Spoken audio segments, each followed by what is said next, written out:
বলতে লাগলো, ছোট্ট বাচ্চা তোমার যে দুইটা চোখ নাই।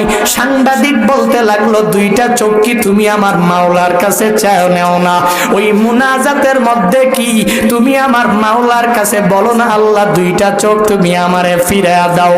এই কথা বলার পরে জন্মান্ধ ওই ছোট্ট বাচ্চাটা বলে, না না না না না, আমি আমার মাওলার কাছে কোনো মুনাজাতের মাধ্যমে চাই না, আল্লাহর কাছে বলি না, আল্লাহ তুমি আমার দুইটা চক্ষু ফিরাইয়া দাও।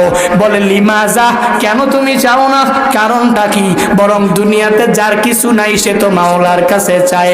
যেই বান্দা অভাবী, অভাব দূর করার জন্য আল্লাহর কাছে চায়। যার হাত নাই সে হাতটা পাওয়ার জন্য আল্লাহর কাছে কান্না করে। যার পা নাই ওই বান্দা পা পাওয়ার জন্য আল্লাহর দরবারে কান্না করে। তুমি কেন চাও না? ছোট্ট ওই সন্তানটা সুন্দরভাবে এত জবাব দিয়া দিল। এর বান্দা, ওই জবাব দেওয়ার মতো ক্ষমতা জুনায়েদ আল হাবিবের হয় নাই। ওই জবাব দেওয়ার ক্ষমতা তোমার মাঝেও হয় নাই। ওই জবাব দেওয়ার ক্ষমতা অনেক আল্লাহর বান্দার মাঝে এখনো হয় নাই।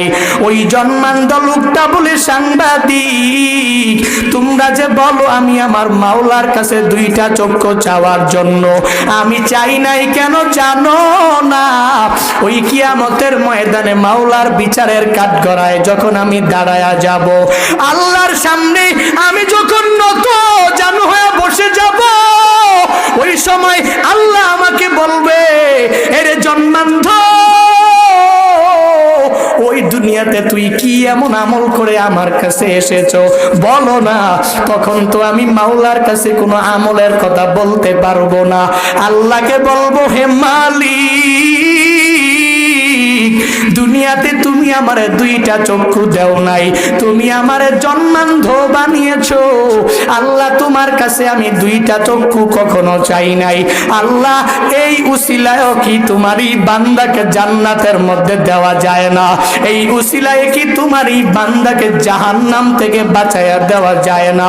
সাংবাদিকেরাও কান্না করে, সঞ্চালকেরাও কান্না করে, ওই কনফারেন্সের প্রত্যেকটা ব্যক্তি চোখের পানি ফালায়।